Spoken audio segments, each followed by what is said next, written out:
우리가 요즘 보면 한국 교회 안에 위기의식이 매우 높아져 가고 있는 상황입니다. 각 지역 교회들마다 어렵다는 얘기가 많이 들려옵니다.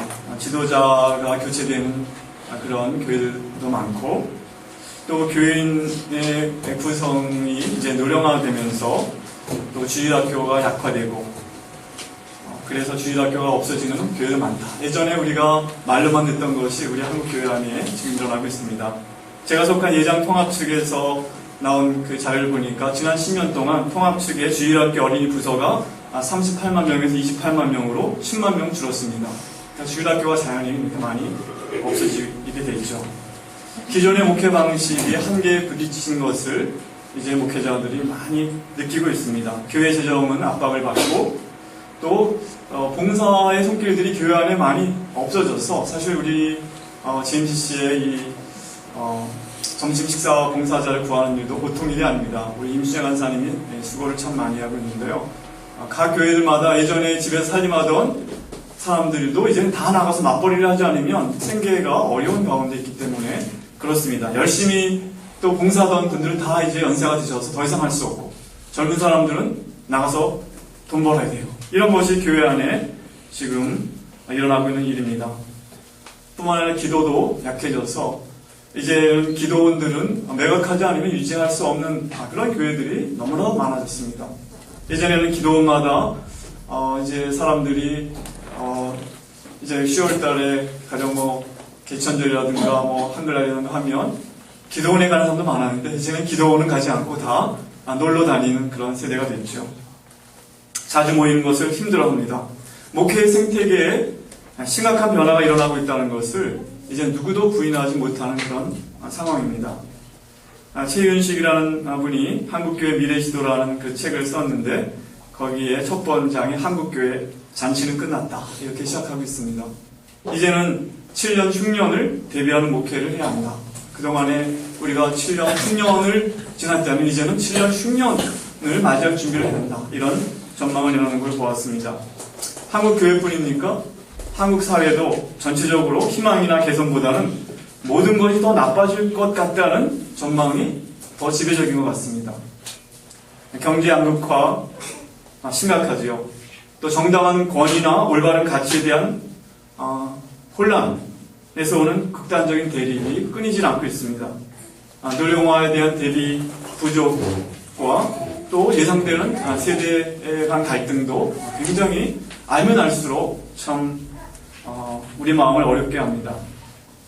또 미국과 중국과 일본, 북한과의 관계 속에서 우리나라 자체가 어디다 중심을 잡아야 될지 참 이 급변하는 상황 속에서 사면초가와 같은 그런 막막한 생각이 들 때도 있습니다. 문제는 우리를 둘러싼 이러한 상황의 변화가 앞으로 더 가속화될 것이라는 것입니다. 혹자는 말하기를 인류 역사에 있어서 지난 100년간 일어났던 변화가 그 전에 1만 년간 인류 역사의 변화와 맞먹는 변화가 일어났다는 것입니다. 지난 100년간의 변화가. 사실 제가 기억하기에도 지난 30년, 제가 대학교 1학년 때와 지금 생각해보면 30년 좀 더 됐죠. 제가 대학교 1학년 때 처음 들어왔을 때 학교에 등사실이 있어가지고 교수님들이 강의하는 이 등사, 철표를 긁어갖고 이렇게 긁어주는 등사실이 있더라고요, 학교에. 그런 거 못 본 분들 많이 있을 겁니다. 그 다음에 이제 좀 지나니까, 이제 워드 프로세스 나오고, 이제 컴퓨터 나오기 시작하고, 그러더니 지금의 이 변화는 너무나 빨리 일어나서 정말 우리가 감히 상상 못했던 일들이 지난 수십 년간에 일어났는데, 문제는 앞으로 20년간의 변화는 지난 100년간에 있었던 변화와 맞먹는 변화가 또 일어날 거라는 거예요. 굉장히 빠른 변화가. 그렇다면 앞으로 20년간의 변화는 지난 인류 1만 년 역사의 변화만큼 빠른 그런 변화들이 일어날 것이라는 것입니다. 따라서 누구도 예측하기 어려운 변화의 속도는 불확실성을 높이고 있는데, 우리 모두가 그 변화에 적응하는 것이 너무나 속도가 빠르기 때문에 적응할 수 없기 때문에 이제 그러한 속도의 불일치가 위기를 발생시키고 있다는 것입니다. 한국 사회로 보아서는 앞으로 10년이 매우 중요하다고 판단하고 있는데 이것은 교회도 마찬가지입니다. 어떻게 변화를 예측하고 대비하고 적응하는가에 따라서 우리의 미래가 많이 달라질 것이다. 이렇게 생각합니다. 물론 10년이라는 세월은 언제나 중요하죠. 그러나 지금과 같이 변화가 아주 빠른 이 시대에 정말 이 여러 가지 변화의 물결이 몰려온 이 시대에 10년은 정말 중요하다는 것입니다. 지난주 여러분 기도해 주셨듯이 제가 9월 21일부터 23일까지 GMF 제가 속한 우리 GMF, GMC가 속한 GMF의 지도자들 모임에 다녀왔습니다. 각 부서의 대표들, 부대표들 이렇게 모여서 한국 사회와 교회의 미래와 그것이 성교에 미치는 영향에 대해서 논의하는 시간을 가졌습니다. 그 자리에서 한 젊은 선교사가 그렇게 절대적으로 젊은 건 아니고 비교적 젊은 선교사가 이렇게 말했습니다.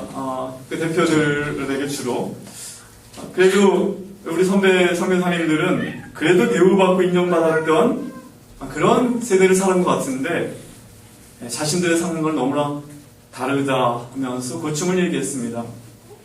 본부행정을 하고 있는 다른 또 선교사는 시간적으로 재정적으로 너무나 압박을 받아서 미래에 대한 생각을 할 수 없다. 그런 얘기를 했습니다. 여유가 없다. 이런 얘기를 들으면서 이제 각 부서 대표들은 나이도 좀 들었고 이제 다 그러는데 이 젊은 세대들의 고충이 또 우리가 느끼는 것과는 또 다른 좀 정비해서 바톤을 넘겨달라는 거예요. 다음 세대 선교 바톤을 자기들 너무나 막막한 그런 것을 느낀다. 이런 얘기죠. 대부분의 교회가 선교사들을 더 이상 지원할 능력이 없다고 말하고 또 어려워하는 그런 형편에 있습니다. 인터서브라는 좋은 선교단체 대표가 얼마 전에 얘기를 하길 자기네 그 선교사들도 신임 선교사들은 100만 원 모금하는 것을 어려워한다. 예전과는 너무나 상황이 다르다. 그런 얘기를 하는 걸 제가 들었습니다. 한편 미얀마에서 지난 14년간 신약 성경을 번역하고 돌아온 한 선교사는 가난의 영성에 대해서 도전하였습니다.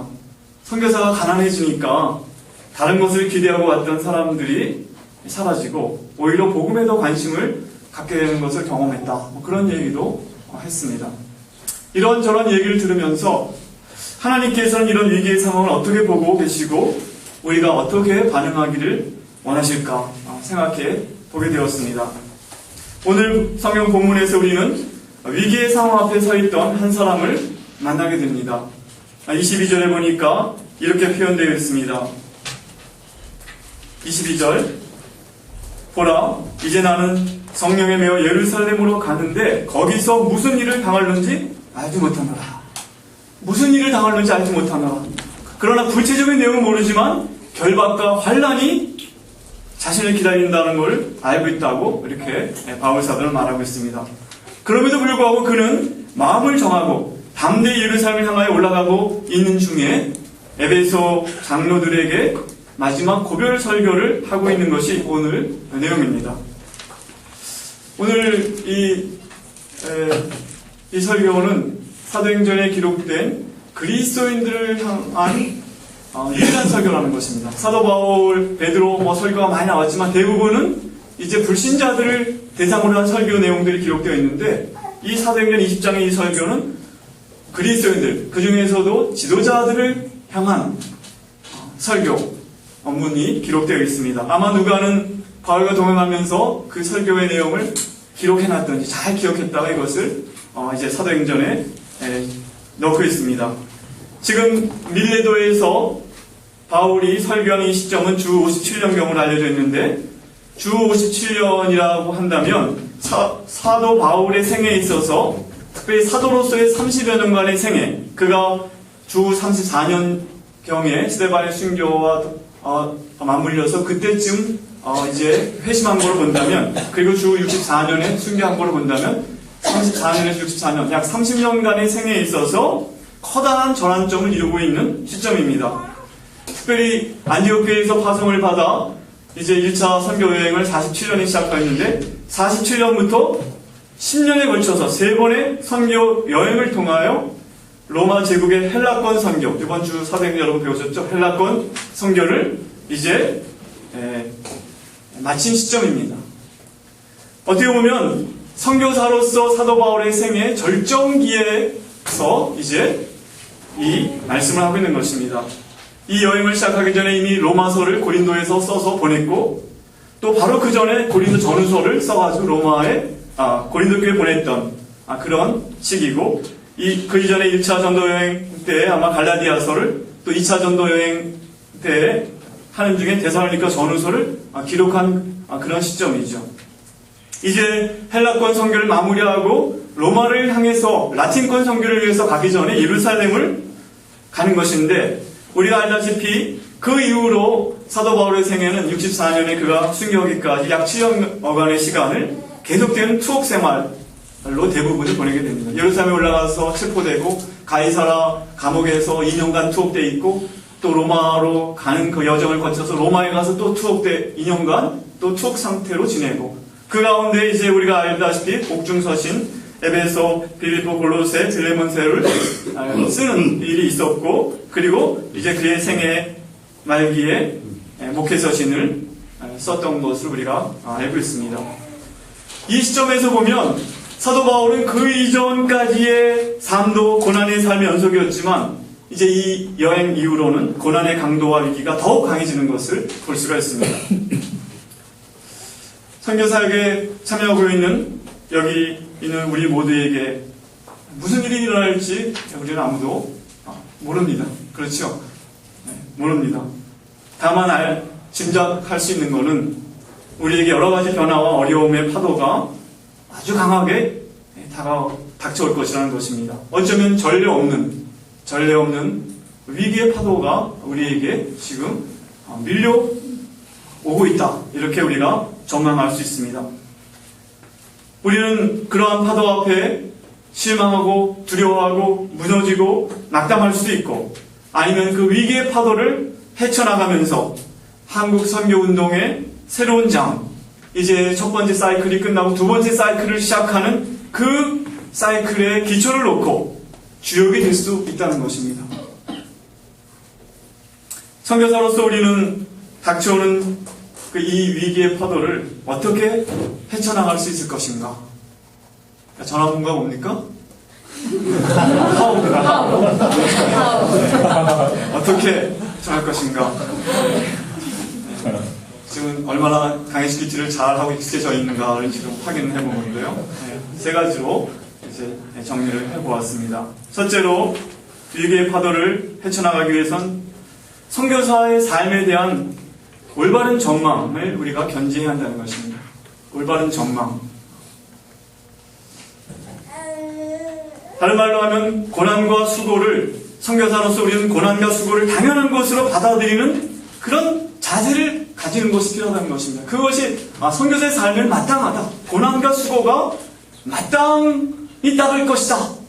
하고 우리가 그런 전망을 확고히 갖는 것입니다. 오늘 18절부터 27절의 말씀에 그렇게 나타나 있습니다.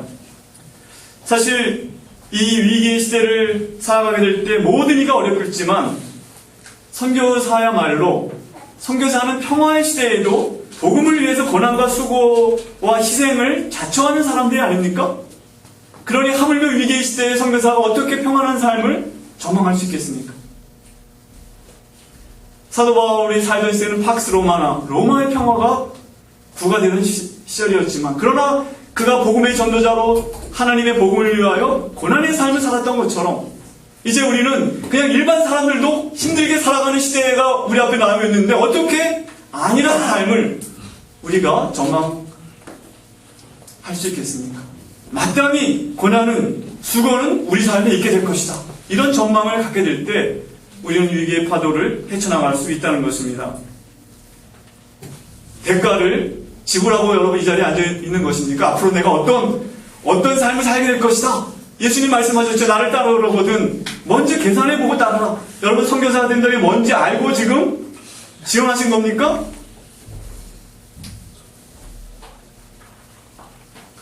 묻는 다음에 그냥 웃지요. 고린도후서 4장 8절부터 12절, 이 여행을 시작하기 전에 바울이 썼던 고린도후서 4장 8절부터 12절 이런 말씀이 나와 있습니다. 우리가 사방으로 우겨쌈을 당하여도 쌓이지 아니하며 답답한 일을 당하여도 낙심하지 아니하며 박해를 받아도 버림받지 아니하며 거꾸로 뜨림을 당하여도 망하지 아니하고 우리가 항상 예수의 죽음을 몸에 짊어짐은 예수의 생명이 또한 우리 몸에 나타나게 하려 합니다. 우리 살아있는 자가 항상 예수를 위하여 죽음에 넘겨짐은 예수의 생명이 또한 우리 죽을 육체에 나타나게 하려 합니다. 그런즉 사망은 우리 안에서 역사하고 생명은 너희 안에서 역사합니다. 이것이 선교사의 삶이라고 말을 했습니다. 사역자로서 고난과 수고를 감당함으로 말미암아 그것이 마치 십자가를 지고 죽는 것 같은 그런 삶으로 말미암아 다른 사람들의 삶에 생명이 나타나게 하는 것이 선교사의 삶이라고 말씀하고 있습니다. 고린도후서 6장 3절로 10절에도 우리가 이 직분이 비방을 받지 않게 하려고 무엇이든지 아무에게도 거리끼지 않게 하고 오직 모든 일에 하나님의 일꾼으로 자천하여 많이 견디는 것과 환난과 궁핍과 고난과 매맞음과 갇힘과 난동과 수고로움과 자지 못함과 먹지 못함 가운데서도 깨끗함과 지식과 오래 참음과 자비함과 성령의 감화와 거짓없는 사랑과 진리의 말씀과 하나님의 능력으로 의의 무기를 좌우에 가지고 영광과 욕됨으로 그러했으며 악한 이름과 아름다운 이름으로 그러했느니라. 우리는 속이는 자 같으나 참되고 무명한 자 같으나 유명한 자요 죽은 자 같으나 보라 우리가 살아있고 징계를 받는 자 같으나 죽임을 당하지 아니하고 근심하는 자 같으나 항상 기뻐하고 가난한 자 같으나 많은 사람을 부유하게 하고 아무것도 없는 자 같으나 모든 것을 가진 자로다.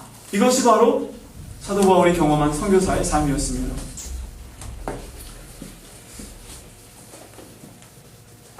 그 이후에 이어지는 선교 역사를 봐도 우리가 양화진 묘역에 이제 우리가 방문하게 될 텐데 거기 우리나라에 살았던 선교사의 삶을 봐도 우리는 고난과 수고가 없는 선교사의 삶은 생각할 수 없다는 것입니다. 이런 삶을 택하게 될 때 이웃이나 가족들, 심지어는 교회로부터도 오해나 비난을 받을 수도 있을 것입니다. 사도 바울이 그랬습니다. 동족으로부터 유대인들로부터 따돌림을 당하고 오히려 복음을 그들에게 전했을 때 그들이 핍박하고 했던 것을 수도 없이 경험했는데 오늘 본문에도 유대인의 관계라는 말이 나오고 있는데 가는 곳마다 특별히 동족들로부터 사도 바울은 많은 핍박과 비난을 받았습니다. 아마 그것은 사도 바울에게서 가장 서럽고 견디기 어려운 시련이었을 것입니다. 이제 예루살렘에 올라가서도 바로 거기에서 유대인들로 인해서 이제 체포되고 이제 로마인들에게 넘겨져서 감옥살이를 하게 되는 것이 그 앞에 전개되어 있습니다. 로마서 9장부터 11장 이제 이 여행을 시작하기 바로 전에 고린도에 썼을 로마서 9장부터 11장에도 바로 유대인의 그 문제를 바울은 다루고 있습니다. 여러분의 가족들은 쌍수 들고 여러분의 선교사로 가는 걸 환영하던가요? 여러분의 교회는 여러분을 아주 잘 이해하고 지원하던가요? 그런 교회도 있겠지만 굉장히 부담스러워하고 냉대하는 교회도 많을 것입니다. 또 이 사회는 어떻습니까? 선교사에 대해서, 특별히 기독교 선교사들에 대해서 광신자 내지는 약간 지금 이상한 사람들로 이제 점점 더 이제 치부하게 될 것입니다. 이런 고난을 여러분 지금 다 계산해 넣고 있습니까? 우리의 앞으로의 삶 속에 이게 굉장히 중요한 것입니다. 또 수고는 어떻습니까? 오늘 34절 35절에 보면 바울 사도가 이렇게 말씀하고 있습니다.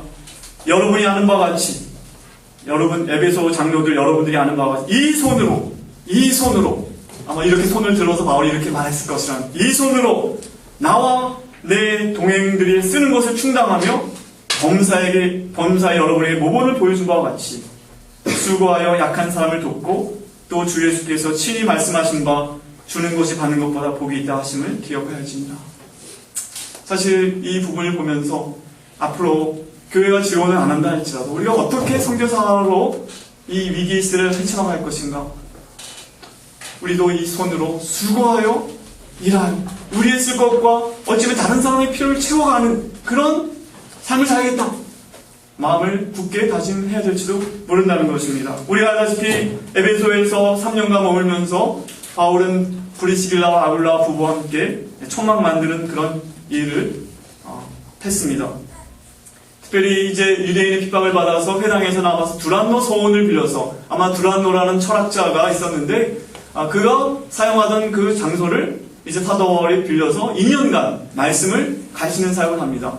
근데 여기에 대해서 주석가들은 바울이 두란노 서원을 빌렸을 때는 아마 오전 11시에 두란노가 그 지중해 그 에게를 둘러싼 그 지역의 기후가 너무 뜨겁기 때문에 아침 일찍부터 사람들 활동을 시작해서 오전 11시가 되면 모든 일을 중단한다는 것입니다. 그리고 오후 4시까지 쉰다는 거예요. 너무 뜨겁기 때문에 밖에 돌아다닐 수 없고.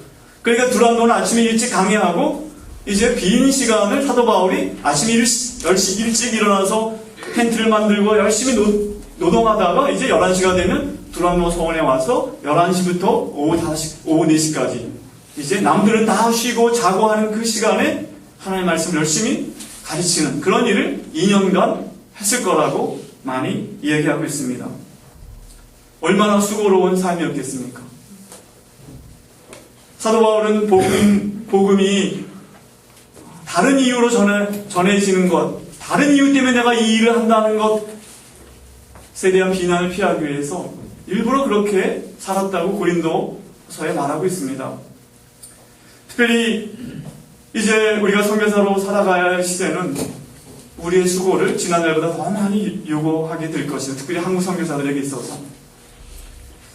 기독교가 타락했던 시대의 상황을 보면 말이죠.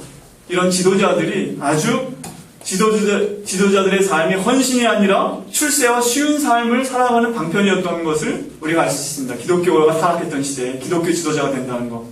그때는 수도사가 된다는가 수녀가 된다는 것도 그거는 헌신이 아니라 아주 귀족들이 귀족들의 그 이제 남편을 일찍 잃어버리면 부자들이 시골에 들어가서 하녀들을 데리고 가가지고 아주 수도생활을 하는 것이 아니라 아주 평화롭게 즐기기 위해서 수도원에 들어간 그런 경우도 많이 있었습니다. 제가 이 르네상스 1417년 근대의 탄생이라는 책을 읽었는데요. 이 책 사냥꾼에 대한 얘기인데, 그러니까 1417년이면 종교개혁이 일어나기 100년 전에 이제 그 르네상스 시대의 한 인문주의자인 교황의 비서였었는데요. 포브라는 사람이 이제 다 이름만 전해지고 다 없어진 이 그리스 로마 시대의 그 책들, 이런 책들이 옛날에 있었다더라 하는 책들을 이제 이 르네상스 시대에는 이제 찾아내는 겁니다. 각 수도원을 뒤져가지고. 그럼 필사본들이 거기 있는데 대부분의 필사본들은 양피지인데 양피지 위에 이미 비싸니까 그걸 다 메꾸고 그 외에 다른 뭐 성경이라든가 교부들의 글들이 있는 건데 그 밑에 보면 옛날 그 그리스어로 된 옛날 책들이 발견되어 있고 그렇게 해서 이제 그 책을 찾아내는 과정을 쭉 썼는데요. 여기에 보면은 이때 15세기 당시에 이 포브라는 사람이 본 이 종교 지도자들의 모습이 많이 나와 있습니다. 포저가 보기에 대부분의 수도사들은 미신에 사로잡혀 있고 무지할 뿐 아니라 대책 없이 게으른 쓸모없는 인간들이었다. 그가 보기에 수도는 세상에 뿌리내리고 살아가기 힘든 자들을 모아놓은 쓰레기장이나 다름없었다. 귀족은 약골, 귀족 중에서는 약골, 사회 부적응자 혹은 아무짝에도 쓸모없을 것 같은 자식을 수도원에 보내버렸다. 상인은 아둔하거나 무기력한 자식을 그곳에 내다버렸고 농부는 자기 힘으로 먹일 수가 없는 남아도는 입을 제거하기 위해서 그곳을 이용했다. 강인한 신체의 소유자들은 초창기에 좀 더 금욕적이던 시대의 수도사들이 됐던 것처럼 수도원에 딸린 정원이나 밭에서 최소한 뭔가 생산적인 일을 할 수 있었다. 하지만 포저가 판단하기에는 대부분의 수도사들은 게으름뱅이였다. 수도원의 두꺼운 외벽 뒤에 사는 이 기생충들은 기도말만 웅얼거리며 수도원의 방대한 소유지를 경작한 소작인들로부터 거둬들이는 수입으로 살아갔다. 이게 이제 수도원의 타락이 있었던 모양을 보여주고 있는데요. 이렇게 말하고 있습니다. 수도자들의 경건함도 포저에게는 감동을 주지 못했다. 인용입니다. 나는 그들이 메뚜기처럼 노래하는 것을 빼고는 대체 뭘 하는지 모르겠다. 그는 말을 이었다. 그리고 자기 폐를 움직이는 단순한 수고에 대해서 그들이 너무 후한 보수를 받고 있다고 평하지 않을 수 없다. 영적 수요를 위해서 세워진 수도원 회칙에 따른 힘겨운 생활 역시 밭에서 이루어진 진짜 힘든 노동과 비교하면 대수롭지 않게 보였다. 그들은 신을 찬미하는 노래를 하기 위하여 밤에도 일어나야 한다는 이유로 자신이 하는 일을 헤라클레스의 고난에 견주어서 과장하곤 한다. 그러나 찬송과 영창을 위해서 일어나 아는 것이야말로 그들이 얼마나 혜택을 누리고 있는지에 대한 의심의 여지없는 증거이다. 만약 그들이 쟁기질을 하기 위해서 일어나 앉아야만 했다면 대체 어떻게 말할 생각인가? 일반 농부들처럼 헐벗은 옷차림에 맨발인 채로 비바람을 맞으며 밭에 서야 한다면 토조에게는 쏟아가는 수련이라는 것이 몽땅 위선으로만 생각되었다. 당시 많은 인문주의자들이 당시 타락한 이제 그 교회의 모습과 당시의 소위 수도사들의 모습을 볼 때 그렇게 보였다는 것입니다. 오늘 우리 선교사들이 이 위기의 시대에 모든 사람들이 힘들게 살아가는 이 시대에 만약 우리가 안일한 삶을 꿈꾸고 있다면 우리 결코 이 위기의 파도를 헤쳐나갈 수 없을 것입니다. 오늘 사도 바울이 보여준 것 같이 수고와 고난이 따르는 삶이 마땅한 선교사의 삶의 내용이라는 것을 우리가 받아들이고 전망하고 그것을 맞이할 생각을 해야만 우리는 이 위기의 시대를, 이 위기의 파도를 헤쳐나갈 수 있다는 것입니다.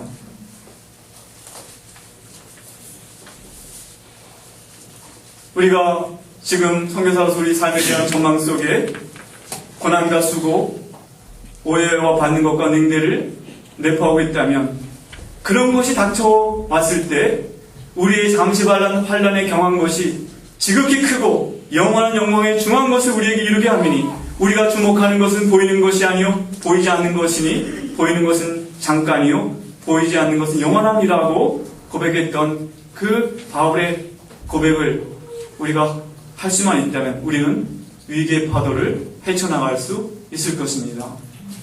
두 번째로, 첫 번째는 이제 전망이고 두 번째는 연마입니다. 하나님의 사랑으로 우리 자신을 끊임없이 연마함으로 우리는 위기의 파도를 헤쳐나갈 수 있다는 것입니다. 28절부터 35절 말씀.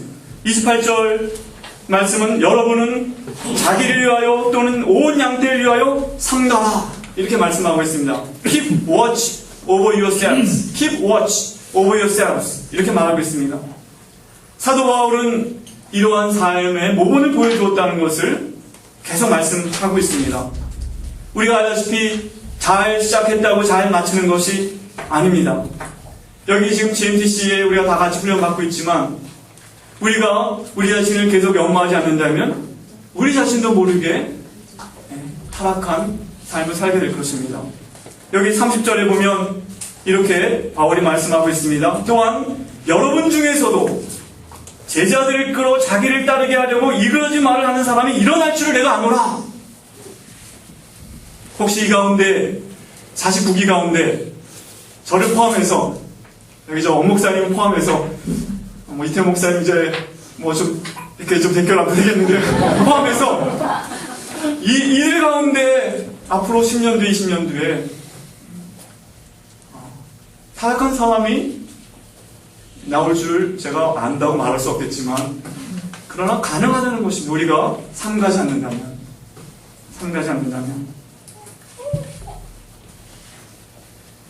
요한일서에 보면 요한 사도도 에베소에서 사역했는데 이미 이단들이 일어나서 그 이단들이 뭐라고 우리 중에서 나갔다 그랬습니다. 저희들이 우리 중에서 나갔다. 아마 이 사도 바울의 설교를 들었던 사람들 중에 타락해서 아마 그런 사람이 된 사람들도 있을지 모릅니다. 그러면서 바울 사도는 장로들에게 이렇게 말했습니다. 하나님께서 자기 피로 사신 교회를 돌바르고 너희를 감독자와 목자로 세우지 않았느냐.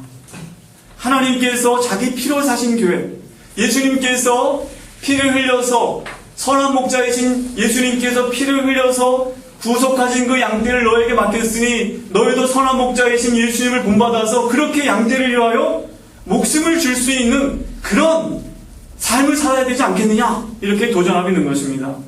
지난주에 우리 이성의 교수님의 놀라운 설교를 들었는데 다 기억하시죠? 돼지들 네, 양과 목자. 그래서 목자는 양에게 뭘 해야 되는가?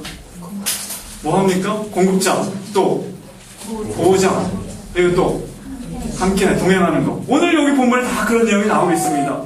29절부터 31절을 보면 너희들은 마땅히 그 양떼들을 돌보고 먹여야 된다. 말씀하고 있습니다. 29절부터 31절. 너희 중에 그런 이단들이 일어날 때 그들을 잘 경계하고 특별히 말씀을 공급해야 되고, 32절에 보면 보호해야 되고, 특별히 18절에 보면 사도 바울의 표현 중에 이것이 있습니다. 그들에게 말하되 아시아에 들어온 첫날부터 지금까지 내가 항상 여러분 가운데에서, 너희들 가운데에서 살면서 너희들 가운데서 어떻게 행하였는지를 여러분도 압니다. 그들 가운데 머물면서 그들과 함께 있으면서 그들을 가르치고 교훈하고 오늘 보이며 살았다는 것입니다. 너희들도 그렇게 살아야 된다는 것입니다. 하나님께서 그것을 위하여 너희들을 목자로, 감독자로 교회 위에 세웠다. 양들을 보호하고 말씀으로 그들을 양육하고 그리고 항상 그들 가운데 있으면서 그들과 동행하는 그런 목자가 되라고 그렇게 세웠다. 이렇게 도전하고 있는 것입니다. 우리는 왜 무엇 때문에 우리가 선교사로 부름을 받았는가 항상 생각하면서 우리 자신을 연마하는 것이 필요합니다. Keep watch over yourselves. 우리 자신을, 우리가 왜 내가 이 일을 하고 있는가? 우리는 잘못하면 종교 사업가로 전락하기 쉽습니다. 한 선교사가 이런 말을 하는 걸 들었어요. 자기가 이제 그분은 이제 선교지에서 대학을 운영하는 분인데 그 이사장이라는 장로님이 앞에 놓고는 얘기하더라고요. 나는 이제까지 돈 이기는 목사 못 봤다. 장로님이 대놓고 난 이제까지 한국의 목사들, 그분은 주로 한국 목사들 가운데 돈 이기는 목사 못 봤다. 대놓고 앞에 놓고 이 말을 들을 때 얼마나 부끄럽고 화가 나는지 자기가 정말 속에서 분노가 치밀어 오르는 것을 억누르고 힘들었다 그런 얘기를 했는데 사실 여러분 돈의 유혹을 한번 느껴보셨습니까? 저는 모르겠습니다. 커다란 기관을 운영하는 사람들은 더 돈을 몸을 많이 하니까 그 앞에서 그런 얘기를 했는지 모르지만 그러나 저도 최근에 좀 그런 걸 좀 느껴봤습니다. 제가 너무 창피해가지고 며칠 전에 왔던 제 친구 있지 않습니까? 뉴욕에서 왔는데 왜 왔을까 오랜만에 10년 만에 그런 생각하면서 사업도 잘 되고 뉴욕에 오면 이제 자기가 좀 이제 여유가 생겼으니까 좀 돕겠다 그런 얘기를 하는데 왔을 때 혹시 우리 GMDC에 좀 헌금을 하려고 왔나? 그런 생각도 2번 정도 들었어요.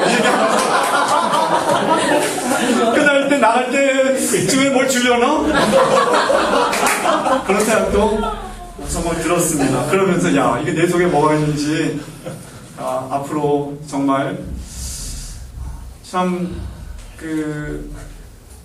어떤 이유 앞에 서보기 전에는 자기 속에 뭐가 있는지 모를 수 있겠구나 그런 생각을 한번 해봤습니다. 사도 바울은 복음을 위해서 늘 조심했다고 말하고 있습니다.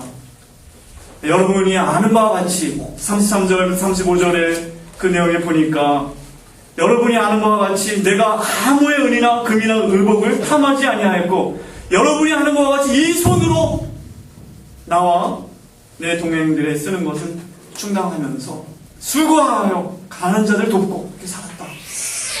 그렇게 말했습니다. 참 이런 삶을 계속 산다는 것은 정말 끊임없이 우리 자신을 연마하지 않으면 안 될 것입니다. 우리가 우리를 전파하는 것이 아니라 오직 그리스도 예수의 주 되신 것과 또 예수를 위하여 우리가 너희의 종된 것을 전파합니다. 섬김을 받는 것이 아니라 섬기는 삶이 우리가 부름받은 정체성이고 우리가 이같이 너희를 사모하여 하나님의 복음으로 뿐 아니라 우리의 목숨까지 너희에게 주기를 기뻐하면 너희가 우리의 사랑하는 자가 됩니다. 데살로니가 교회를 향해서 바울사가 그렇게 썼습니다. 우리가 복음으로 뿐 아니라 목숨까지도 너희에게 주기를 기뻐한다. 오래전이지만 제가 신대원 다닐 때 선교사 파송연구회라는 그 모임에 속했었는데 거기에 있는 한 1년 선배인 그 여자 선배가 자기가 들었던 얘기를 하면서 그때 당시에만은 선교사가 많지 않았습니다. 우리가 선교에 관심이 있는 그런 그룹이니까 선교사들에 관심이 많고 한데 이 여자 선배도 이제 한 필리핀에 살거든 이제 우리 교단에 꽤 유명한 선교사가 있습니다. 근데 그걸 만났을 때 그걸 이렇게 물은 거예요.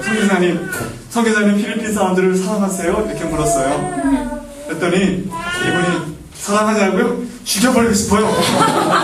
이제 이 선교사가 이렇게 얘기하는 거예요. 모르겠어요. 그분이 왜 그렇게 말했는지.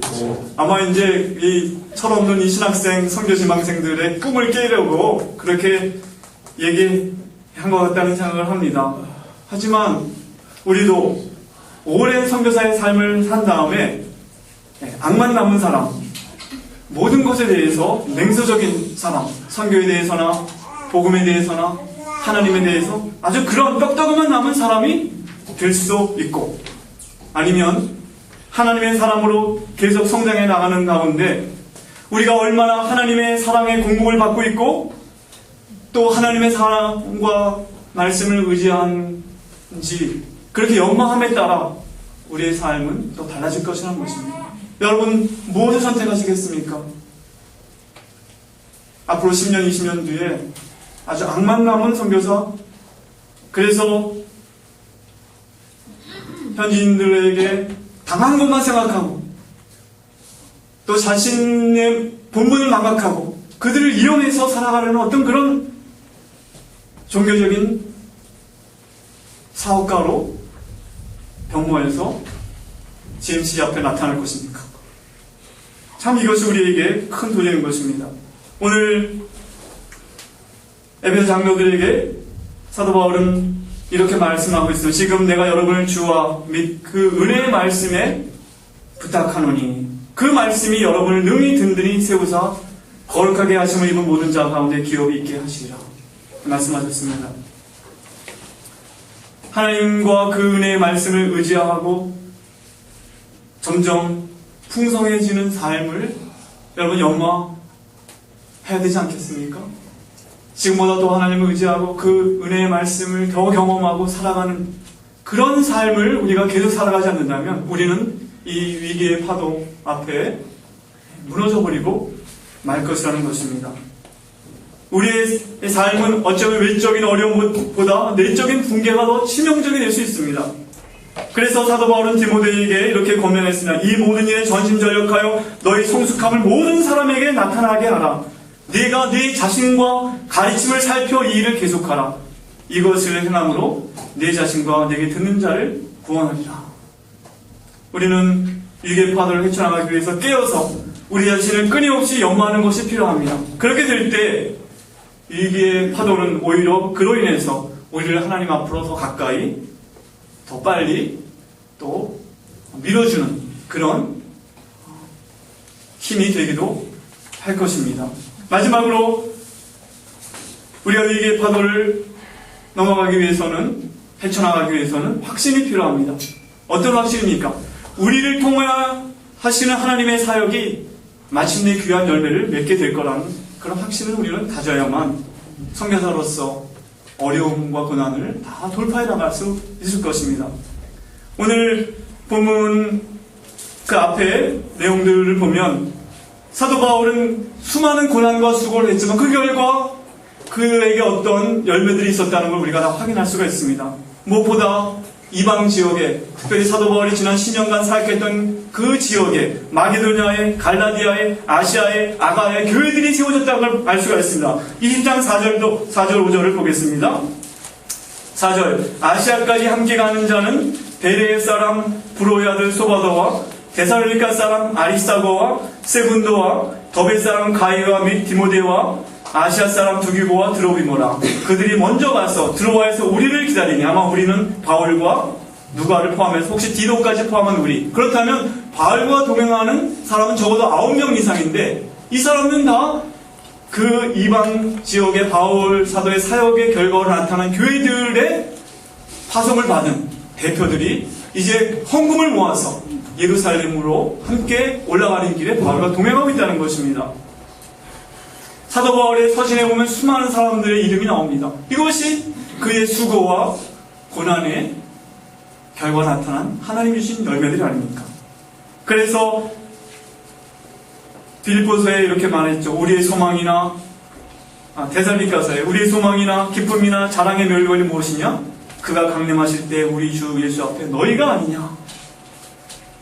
우리가 많은 수고를 하지만 정말 우리의 수고로 인해서 교회들이 세워지고 사람들이 주님께로 돌아오고 지도자들이 세워지게 될 때 우리의 수고는 정말 보람이 있다는 것을 우리가 확신하게 될 때 우리는 어떤 고난도 헤쳐나가면서 이 선교사의 길을 갈 수 있을 것입니다. 무엇보다도 교회들이 세워지고 사도 바울 주변에 많은 지도자들이 함께하고 무엇보다 이제 하나님의 나라의 연결망을 구축하고 있는 모습을 볼 수가 있습니다. 이제 이방 교회들을 예루살렘으로 데리고 가서 유대인의 교회와 이방인의 교회가 하나라는 것을 보여주는 이런 연결망을 지금 구축해가는 과정을 이제 이 여행을 통해서 바울이 꿈꾸고 있는 걸 볼 수가 있습니다. 우리는 선교사로서 이제 한국 교회뿐 아니라 우리가 일하고 있는 지역의 사람들과 교회들 또 이 세계 교회를 그 누구보다도 더 잘 이해하고 또 그들 가운데 우리가 하나님의 은혜로 하나님 나라를 위하여 하나의 연결된 그런 사람들이라는 것을 알리는 일, 이런 것들이 우리 삶의 결과로 나타나게 될 것입니다. 사실 우리가 하는 일을 세상이나 우리의 가족들은 몰라준다고 해도 하나님은 인정해 주실 거라는 확신, 그것이 우리에게 필요합니다. 선교는 결코 사양산업이 될 수 없습니다. 비록 한 교회나 지역이나 민족이 선교에 참여하는 것을 중단한다고 해서 하나님의 선교는 멈춰주지 않을 것이라는 사실을 우리는 역사를 통해서 확인할 수가 있습니다. 하나님의 선교는 계속될 것이고 마침내 하나님 나라의 완성에 이르도록 할 것입니다. 갑바도기아 지역을 방문한 레슨 리비긴이 인도에서 선교사역을 마치고 이제 육로로 여행해서 유럽으로 가는 가운데 여러 지역을 거쳐가는데 갑바도기아 그 위대했던 초대교회 그 유적에 갔을 때만 수많은 순교자들이 있던 지역에 갔을 때만 주일날인데 아무도 예배 드릴 사람이 없어서 거기서 이제 부부가 예배를 드리면서 위대했던 교회도 완전히 파괴될 수 있다 하는 그것을 생각하면서 그 기록을 남겼던 걸 보는데 우리가 오늘 선교 역사 시간을 배웠지만 중앙아시아 초원지대에 남아있는 네스루스 그 선교의 유적들 수백 년간 그 기독교인들의 무덤이 지금 발굴되고 있습니다. 몇 년도에 죽은 사람 십자가 그려주는 거기에 이름이 써있고 세례명이 써있고 수백 년간 기독교인들의 무덤이 저 몽골 초원에 수많은 공동체들이 있었다는 것을 이제 점점 알려주겠지만 그것이 다 사라졌지요. 비록 지금 그런 흔적들만이 남아있어도 하나님 나라가 도래할 때는 그 모든 것들이 평가되고 보상을 받게 될 것이라고 성경은 말씀하고 있습니다. 우리의 사역은 아무리 미미해 보이더라도 그것이 예수 그리스도를 증거하고 나타내고자 하는 것이었다면 하나님의 은혜로 결코 헛되지 않을 것이라고 성경은 말씀하고 있습니다. 그러므로 내 사랑하는 형제들아 견고하며 흔들리지 말며 항상 주의 일에 더욱 힘쓰는 자들이 되라. 이는 너희 수고가 주 안에서 헛되지 않을 줄을 알미니라. 이런 확신이 우리에게 있을 때 우리는 위기의 파도를 헤쳐나갈 수 있을 것입니다. 우리는 분명 혼란한 위기의 시간을 맞이하게 될 것입니다. 그러나 오늘 본문에서 사도 바울의 삶과 권면을 통해 보여주신 대로 우리가 살아간다면 우리 모두는 그런 위기의 파도를 헤쳐나가면서 위기 속에서도 하나님의 뜻을 나타내며 영광을 돌릴 수 있을 것입니다. GMTC 시간이 바로 그러한 위기를 돌파할 수 있는 역량을 키우는 시간이 되기를 바랍니다. 우리 모두에게 드로아에서 이제 배를 타고 예루살렘으로 향해 가는 그 길에 아주 재미있는 그 길이 사건이 하나 있는데요. 13절 보면 우리가 앞서 배를 타고 앗소에서 바울을 태우려고 그리로 가니 배를 타고라는 것은 이제 드로아에서 배를 타고 이거 이제 남목사님 시간에 다 받은 내용입니다. 그렇죠? 그래서 여기 지금 원래 고린도에서 배를 타고 이렇게 예루살렘을 가려다가 유대인들이 이제 몰약이 있는 걸 알고 이제 북쪽으로 돌아가서 마게도냐에서 드로아에 와서 빌립보에서 유월절을 보내고 드로아에 와서 이제 긴 설교를 하고 이제 여기서 배를 타고 떠나갔는데 사도 바울이 이 일행들이, 나머지 일행들은 들어와서 아소로 배를 타고 이렇게 곳을 도우는 동안에 바울은 혼자 들어와서 이 지역으로, 이 아소 항구까지 걸어서 왔다고 거기 써 있습니다. 13절에. 우리는 앞서 배를 타고 아소에서 바울을 태우려고 그리로 가니 이는 바울이 걸어서 가고자 하여 그렇게 정하여 준 것이라. 왜 바울은, 나머지 일행은 이렇게 9명 정도 이렇게 배를 타고 이렇게 왔는데 바울이 여기를 걸어왔습니다. 그리고 이제 우리가 알다시피 여기에서 미둘레네로 가고 하루를 자고 기호로 왔다가 사모에 들려서 밀레도 여기에 와서 여기서 에베소 장로들을 불러서 설교하는 것입니다.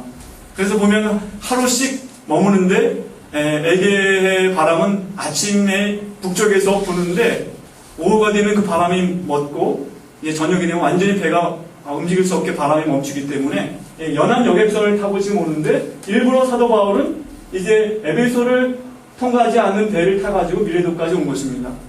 그런데 이제 이 아소에서 들어와서 아소까지 사도 바울 혼자 도보로 여행한 내용이 있는데요. 여기에 대해서 존 스토트는 이렇게 말하고 있습니다. 왜 그랬을까? 이제 예루살렘을 올라가는 길에 바울은 그 길을 걸으면서 기도로 자신의 마음을 다지는 시간을 가지지 않았을까? 그렇게 추측을 하는 것입니다. 이제 예루살렘으로 올라갔을 때 당할 위기와 고난을 생각하면서 이제 그 길을 혼자 일행들 먼저 배를 타고 보내고 혼자 한 32km 정도 된다고 하는데 그 길을 걸어서 이제 육로로 바울이 걸어갔다는 것입니다. 젠지 시대에 남은 훈련 기간이 하나님 앞에서 선교사로서의 우리의 삶에 대한 전망을 바로 세우고 평생 성장하는 하나님의 사람으로 성장하기 위한 연마의 태도를 가다듬고 하나님 안에서 맺게 될 귀한 열매들을 향한 그런 확신을 키우는 그런 시간이 되기를 주님의 이름으로 축원합니다. 여러분, 파도가 밀려올 것이지만 이제 베드로처럼 우리는 그 파도를 볼 것이 아니라 파도 위에서 역사하시는 주님께 시선을 맞추게 될 때 우리는 능히 그 파도를 넘어갈 수 있을 것입니다. 우리 아까 찬양 시작하면 불렀던 찬양 시선이라는 찬양인데요. 그 찬양을 우리 함께 부르고 다 같이 기도하도록 하겠습니다.